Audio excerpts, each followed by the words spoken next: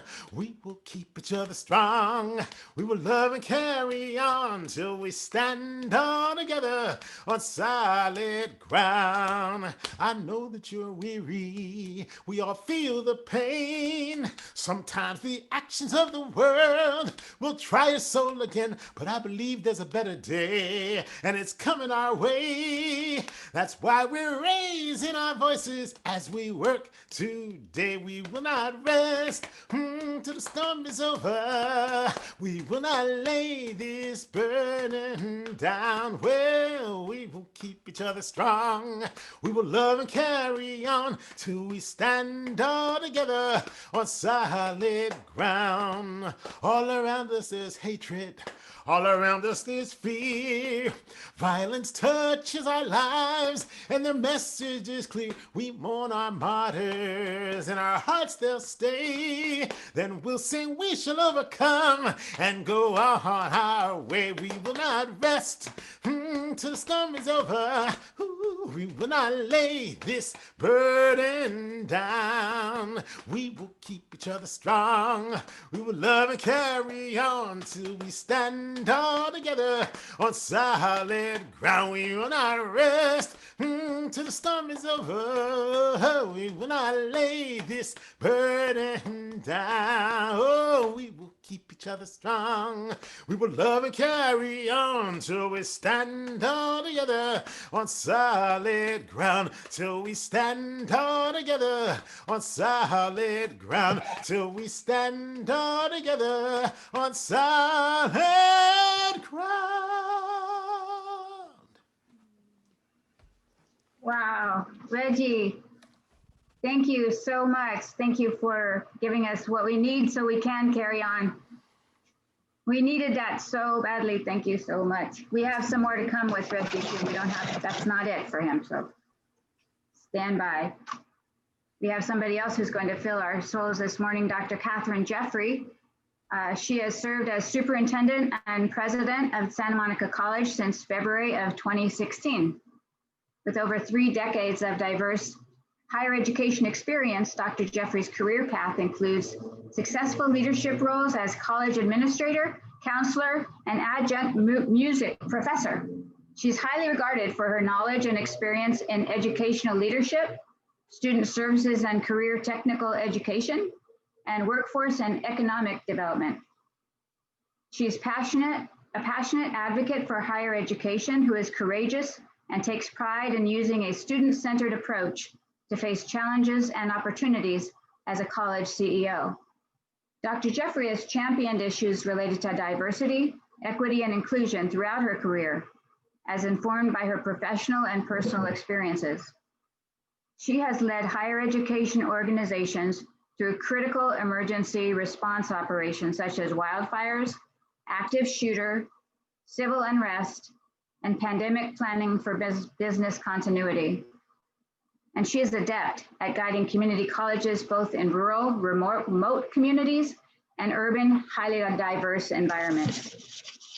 Dr. Jeffery has comprehensive knowledge of community college-related issues, due in large part to her rich professional experience in academic and student affairs, programs, and services.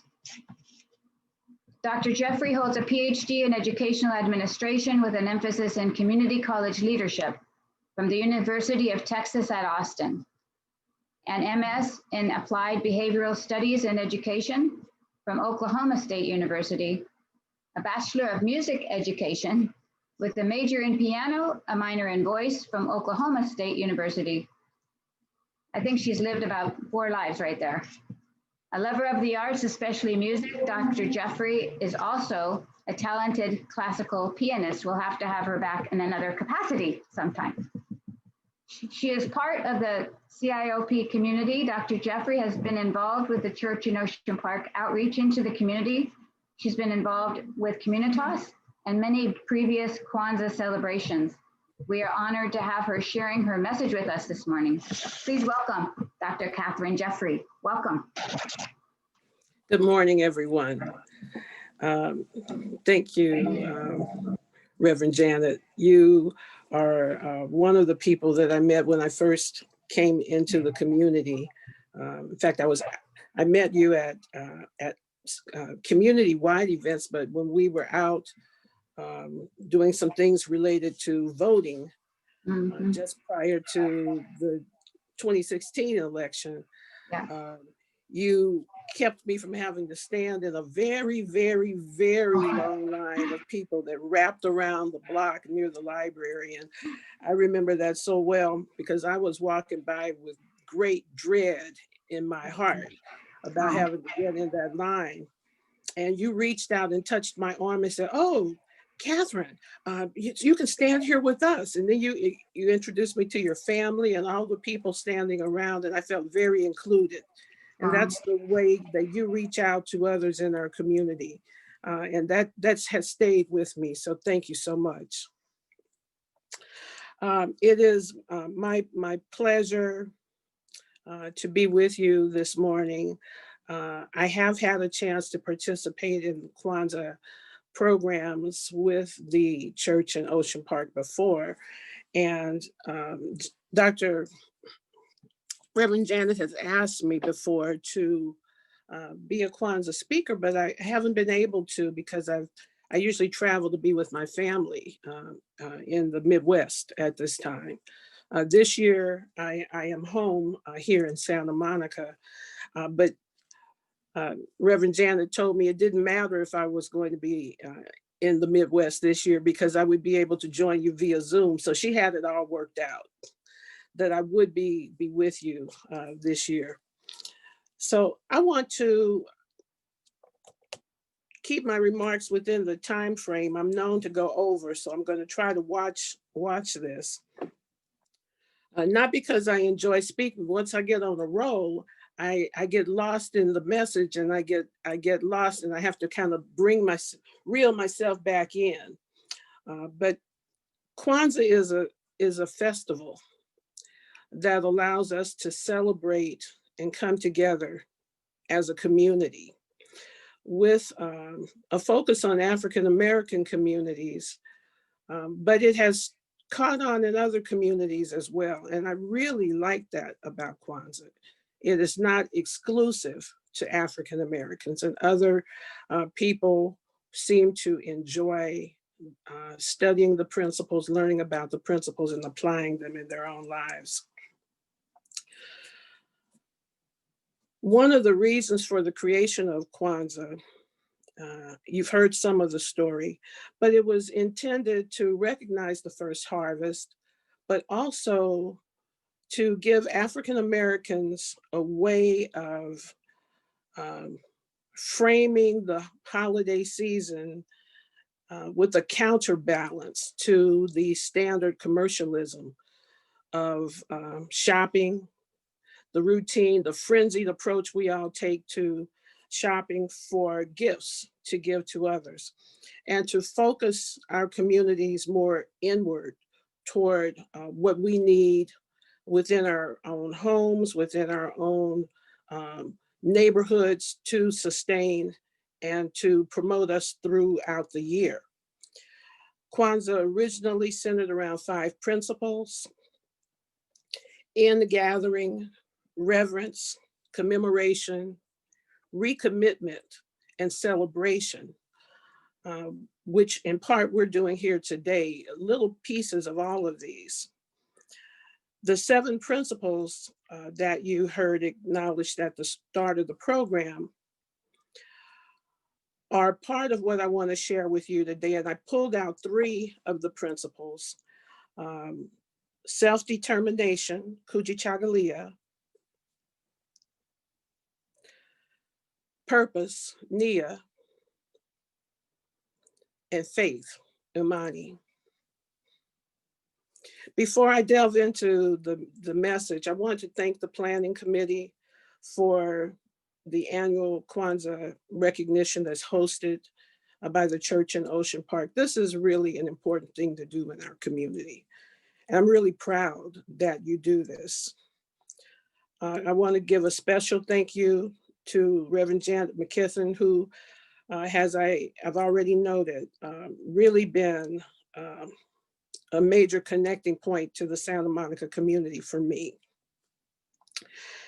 As a higher education faculty member throughout my career, as a mentor, a leader, and a learner, I interact mainly with adults of all ages, backgrounds, ethnicities, religions, and beliefs, behaviors and attitudes.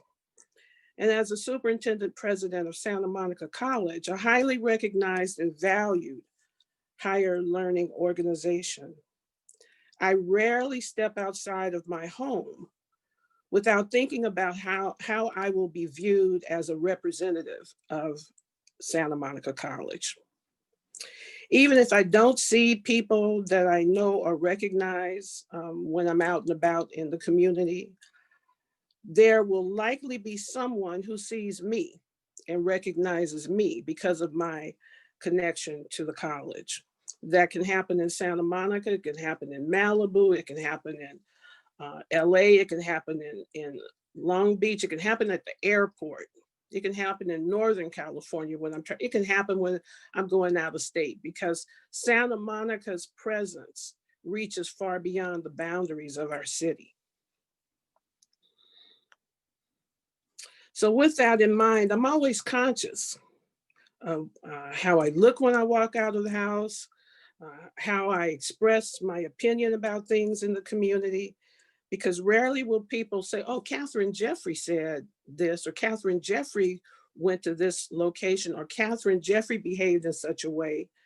It is always the president of Santa Monica College did these things. And that has been the case in every presidency that I've held, and this is my third. And just to reassure you, I can keep a job. I haven't been kicked out of one place only to land somewhere else. I have been fortunate enough to move in a progressive manner from one institution to another, and have kept a cadre of friends along the way as I've made those transitions in my life. But I want to share with you some of the things that have influenced me with regard to self-determination, with regard to purpose, and with regard to faith. And I titled my remarks, Finding Your True North. And true north is a real fixed point, also referred to as a geodetic north. It is a direction along Earth's surface towards the geographic North Pole, or the true North Pole. Well, in folklore, the story, the holiday stories about Santa Claus, most of us associate the North Pole with being the coldest place on the planet and the home of Santa Claus. Several years ago, a leadership book was written about True North. It wasn't related to Santa Claus, but it was related to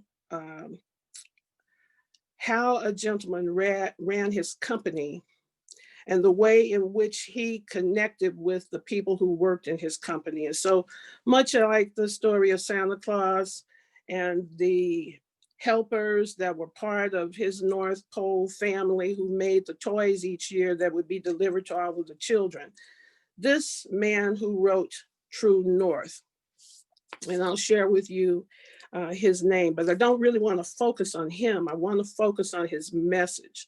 His message was to ensure that as the leader of that company, he worked with everyone in the company to recognize their value and their worth, to help guide them toward their true north, not in terms of a compass direction, but in terms of the way they set their own personal path and moved in ways that would expand and develop their talents and expand and develop their lives more fully.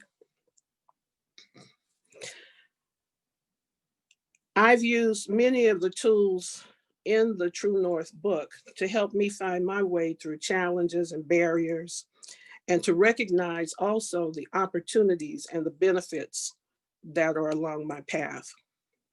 I really believe that the principles of being, the principle of being self-determined helps to start you on a path where you look within and not without for validation. That you look inside to try to determine the things about you that you like, and not just look outward and consider the ways in which other people relate to you. Certainly the way other people relate to you comes into play on a daily basis. But I think it's more important to consider what you think of yourself and how you engage others, and how you bring meaning to your life, and in turn bring meaning to the lives of others. The magnetic north pulls us to the world. It's part of the gravitational pull that keeps our feet planted on the ground, literally. Gravity holds us in place, keeps us from floating off of the earth. However, the true north that I'm referring to helps us to be emotionally, spiritually, and energetically grounded, to find our purpose and to use it wisely for ourselves and in the service of others. Now, during the holidays, I typically use some of my time to catch up on movies. I binge out, and a lot of us are binging these days on Netflix, Disney Channel, anything that you can get online. You order movies 2 or 3 at a time from Amazon Prime. I know you're doing all these things because I'm doing it too. And so these are the ways in which we're filling our time to keep from being bored. I have found more recipes online to try to cook. When I go to the grocery store, I cannot follow a list. I have to buy up everything that I've seen in a recipe online with good intentions of coming home and making all of those items.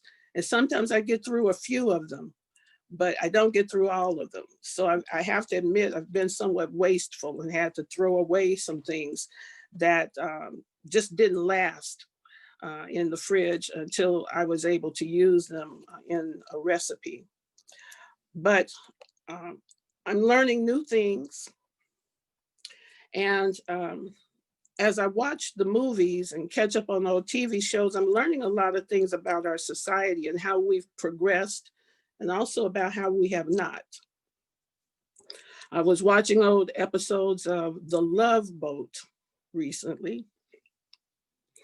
Enjoyed watching a lot of the actors and actresses, but I also was appalled by some of their behavior on the Love Boat. Things that would end up with them in jail right now, because they were stroking the arms of and the backs of every woman that they walked up to meet. The men were overly forward. The women were overly forward. The captain of the ship was dating the passengers. The purser was greeting the passengers as they arrived and trying to decide which one he wanted to have dinner with that night. When you go on the cruise people aren't doing that. They aren't doing any of those things. And if they did, they wouldn't be working on that cruise ship very long. And they certainly wouldn't be flaunting it in the way that they did in the series. So looking at these old shows has given me a point of reference. Society and the norms, the things that seemed standard or acceptable behavior, even if it was questionable behavior, it was still accepted in some settings.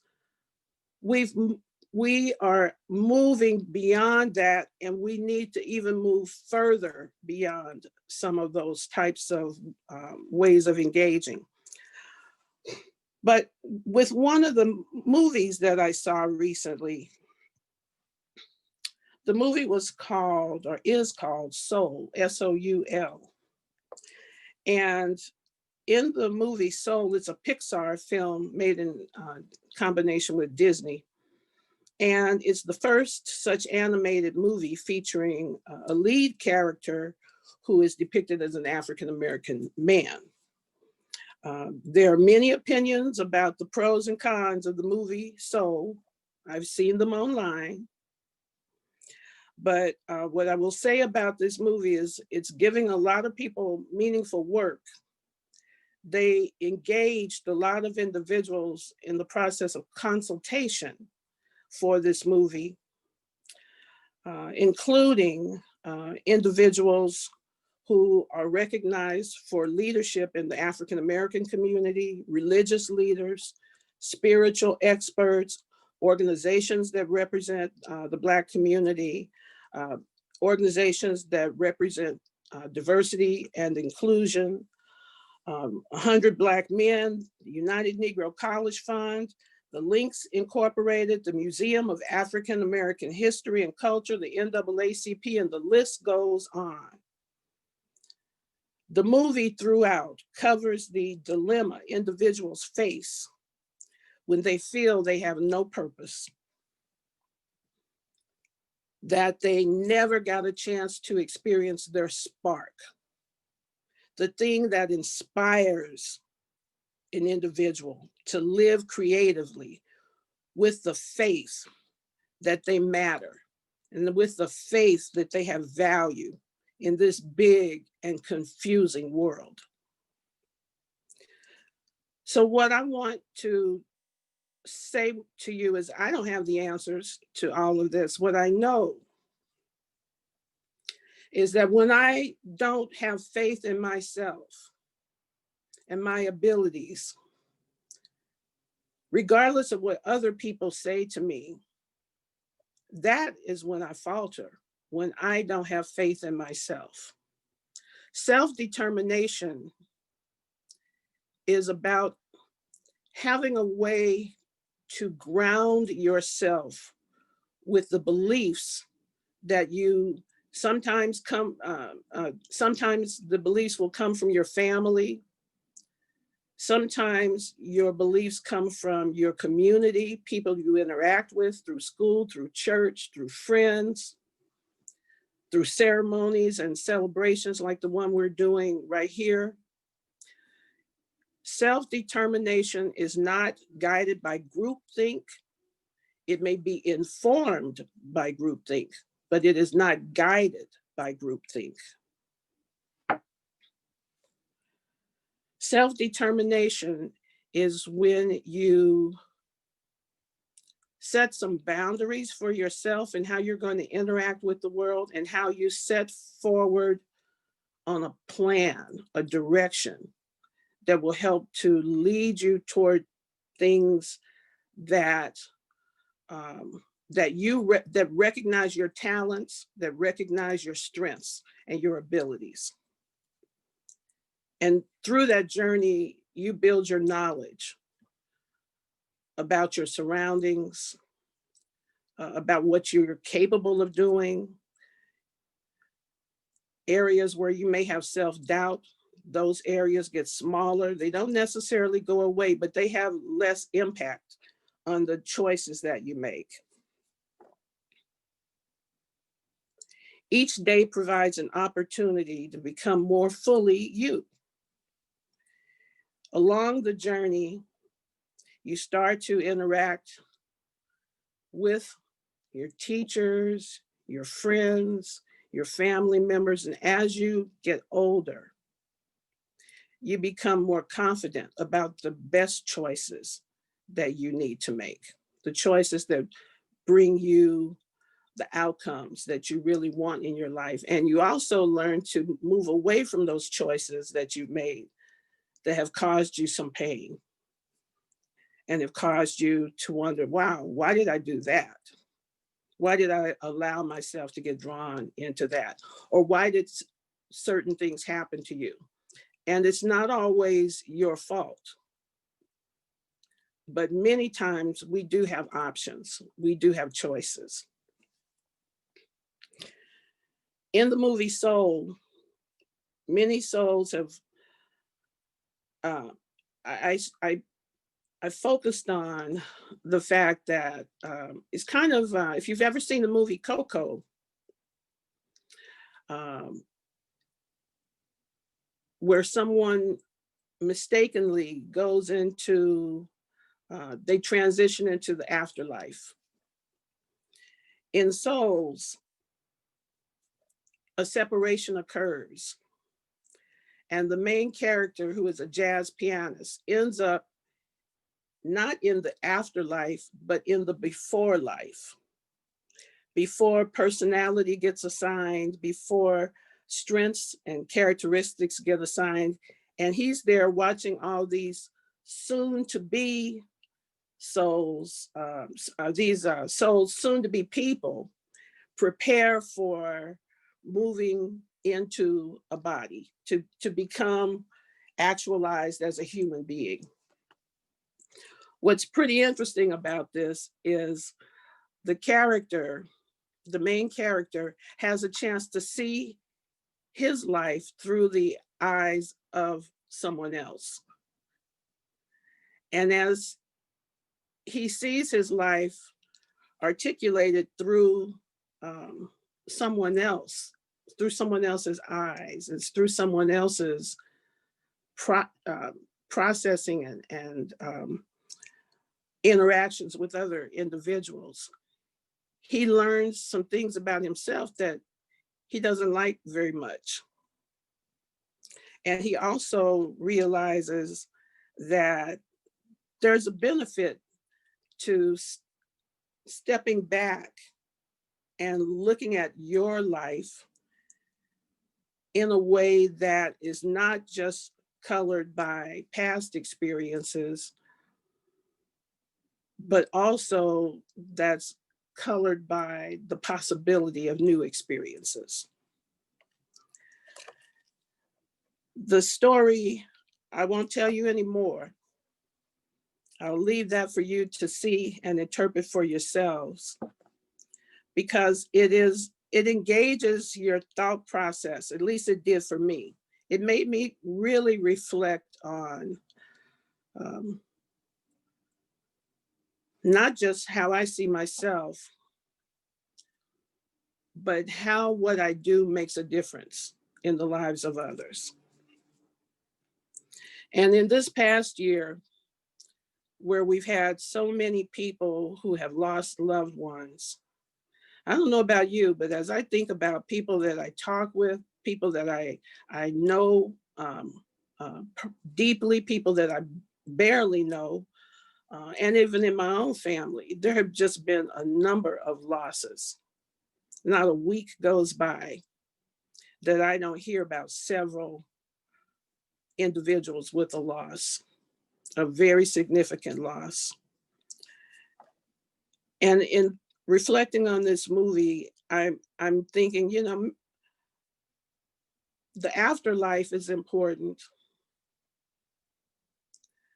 And I'm saying it's important because I know we all wonder what happens. We wonder, has our loved one moved on in a way that where we'll never see them again? Will we see them again? Can they talk to us or interact with us in another way or another form? Can they send us messages of some sort to help guide our lives? These are things that I think about as one of the individuals who has recently experienced a loss during the last few weeks of this year. But even as I wonder about what happens in the next stage when we leave here, in the movie Soul, I was very intrigued about how we get our personalities. I'm from a family of 6 kids. Every one of us is so uniquely different. Even as people say we look alike, even as some of our characteristics and mannerisms are similar, we are so very, very, very different.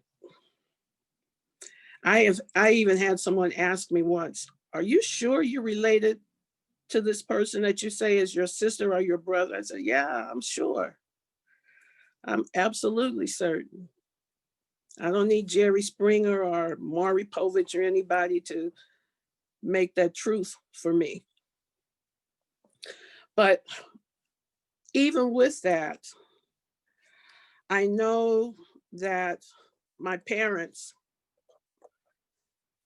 had their work cut out for them, being able to manage and corral all of us at one time. And there was a big gap between me and my sister, who's closest to me in age. And that gap still exists when I go back home to visit. When I say go back home, I mean literally when you go cross country to go back to be part of your family after being away for many, many years, there's a tendency for people to want to put you right back into the place you were when you left. And you're no longer that person. You probably haven't been that person for many years. And the only people who really understand and know your development and your trajectory are the folks who are around you on a day-to-day basis now. But those are not the people who have really been the most meaningful in your life in the early stages. So we find different ways of connecting with our past. We connect with the people who are part of our present. But even as we think about moving beyond today into tomorrow, tomorrow is in front of us, and we have opportunities to face it head on with the awareness that it can bring new experiences and joys and possibilities and changes for the better as well as for the worse. The choices we make each day help to determine our trajectory, where we land, and how we engage with those around us. So finding true north is not a destination, it's a journey. It's the journey of life. And with self-determination and with faith, I have found part of my purpose in life. And I believe there's still more in store for me. I don't think I've reached my end point. In higher education, we believe that learning is a process, and it's a continuous process. So we continue to learn. I believe that others who are wondering, what their purpose may be, or have they really found their true purpose? Is there more? I don't think you have to settle on one purpose. I think it's a transition process. And your purpose today, just like those old movies and old TV shows had a purpose, Love Boat had its purpose. It would not be that same purpose today. It would not be the same focus and relevance in our society today. So over time, you change, you grow, you learn. I believe there's still more out there for each of us. And while my message isn't chosen to be a specific focus for the African-American community, I wanted my message today to be one where we all think about the role we play in our community, regardless of your ethnicity, regardless of your gender, regardless of your religion, because that's what the church in Ocean Park represents for our community.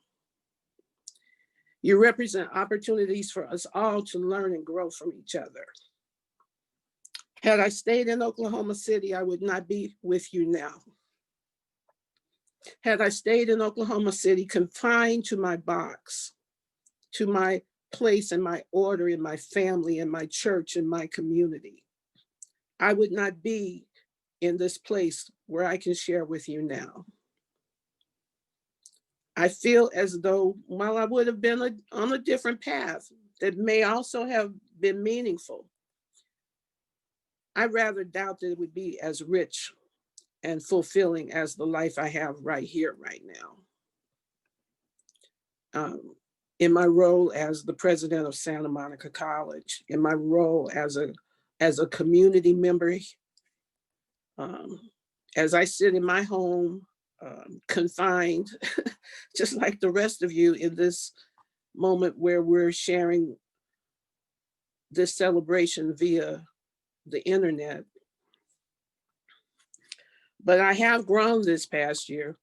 There were lessons that I learned. And I also realized that my ability to manage the institution is far greater. When I say the institution, I'm referring to SMC. My ability to manage some of the activities of that organization. I understand my own worth and value to the organization better now through this confined experience with COVID than I did when I was talking to people every day, walking around and seeing them face to face. We work much better as a team, even though we're more distanced from each other. We have more meaningful meetings and conversations that are more to the point. We take care of the business that needs to be taken care of. We're more focused. And then we get off that Zoom session and we spend time trying to be focused on our own lives and trying to stay safe and trying to stay healthy so that we can be here in the days and the months to come. I just want to encourage you to keep the faith, to not be discouraged by what we've experienced this past year. In fact, to look at ways you may have grown stronger, that you have developed skills that you didn't have prior to the pandemic. The ways in which you've engaged with neighbors, you probably have more meaningful conversations with neighbors you may not have ever paid any attention to before. People in the grocery store, while they're standing 6 feet away from you, they're kind of nodding at you in acknowledgement because you're all sharing the misery of some of the things we're having to deal with. But we also have some people out there who are being, who are engaged in some very destructive behaviors. And we have some people out there who are doing some things that are very harmful to our communities. Those individuals cannot be given the power or the authority to continue on those paths. So I will make a point to address issues that connect to community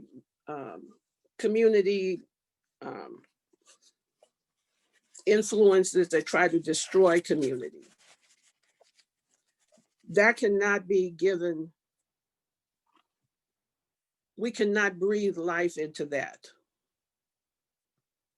We have to deconstruct that way of thinking.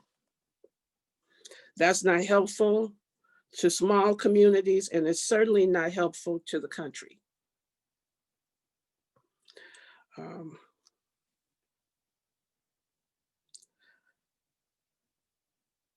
Without getting political, I will say we have some opportunities moving forward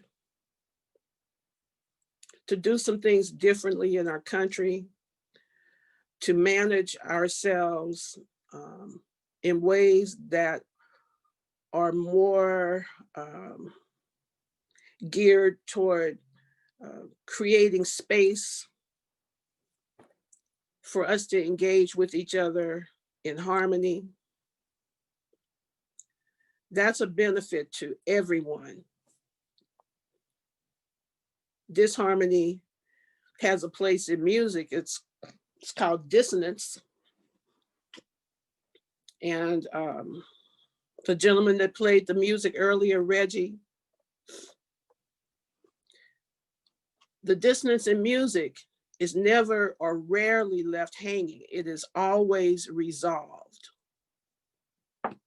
And as a musician, I can say that with authority, that when it's left hanging, you feel like you're on the cliff. When the dissonance is out there hanging and you feel you don't hear that resolution in the music, it makes you feel unsettled. That's why the music that you enjoy the most always has resolution. So that's also why when you're at odds with people and you have arguments with people and you're left without bringing the argument to some kind of place of understanding, you're left with a real uncomfortable feeling. The argument has to eventually be resolved in order for you to stay in the space where you can connect meaningfully with the person that you were arguing with. So there's space in our world and in our country for us to be self-determined, to work toward our purpose, and have faith that we can resolve and address the whole host of issues that are out there for us to manage, either collectively or individually. We can do both.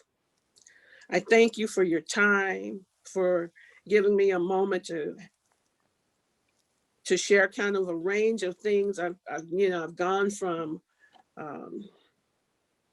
binge watching of television to talking about compass directions, to talking about growing up in a family where I was the baby, by the way. I was the bottom one, the last one.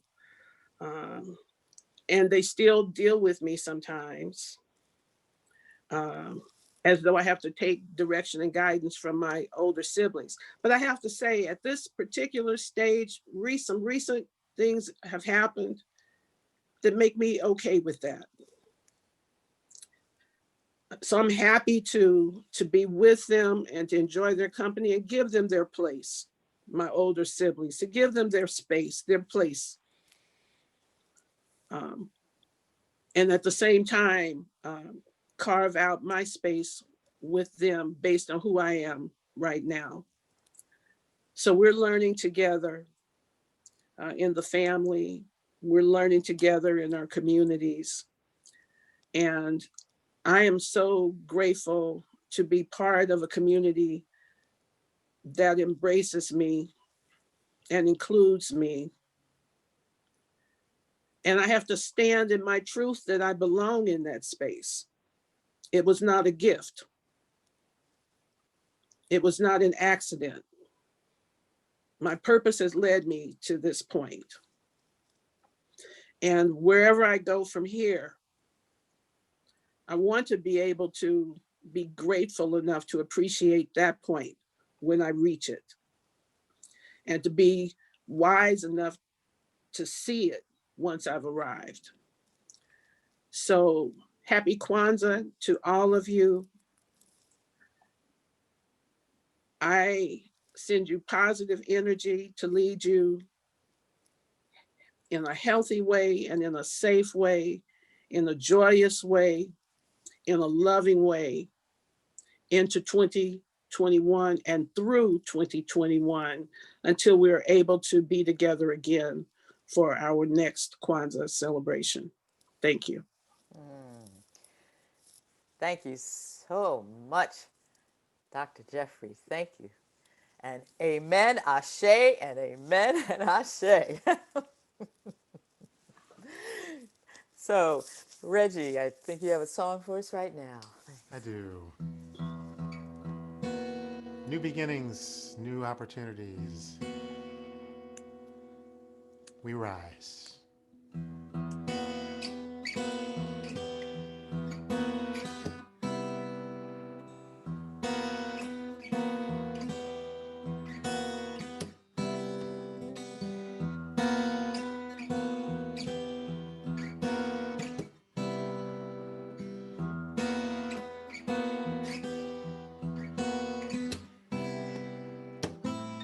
You can open your heart to the rising sun, 'cause it's all right, it's over.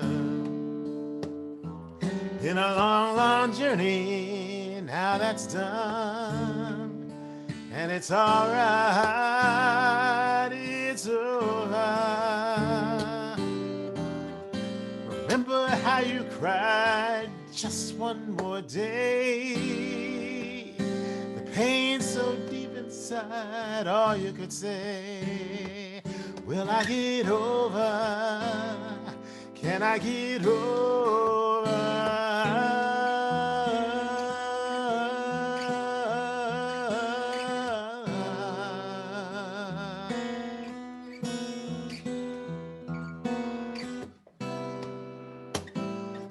The story unfolds on your weary face, but that's all right, it's over.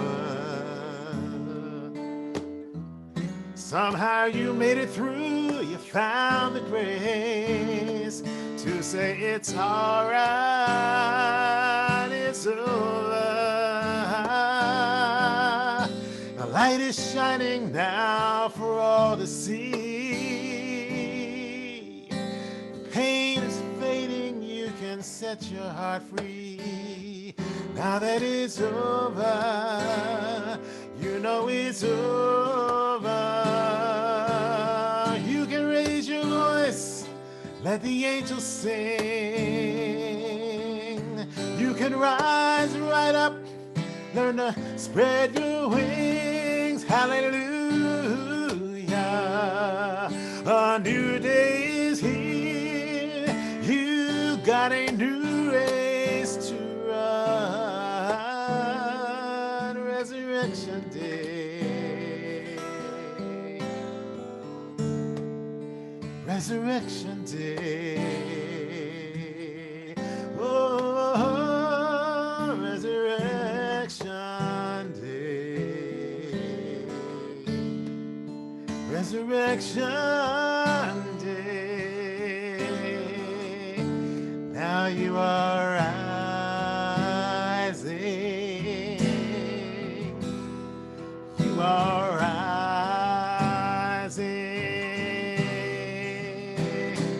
You are rising.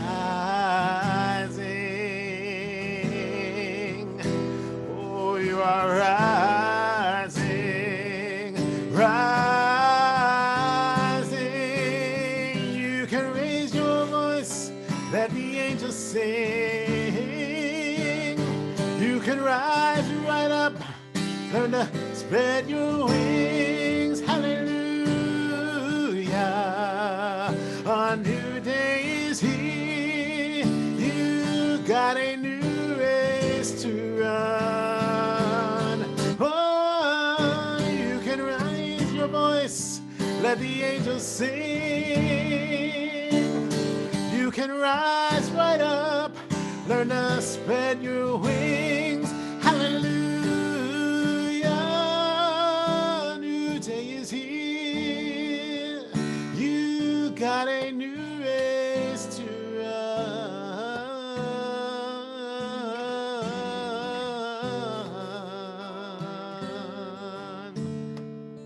Resurrection Day. Oh, Resurrection Day. Resurrection Day. Oh, Resurrection Day. Crossing over, Resurrection Day. A new day is here, Resurrection Day. Crossing over, Resurrection Day. Oh, Resurrection Day.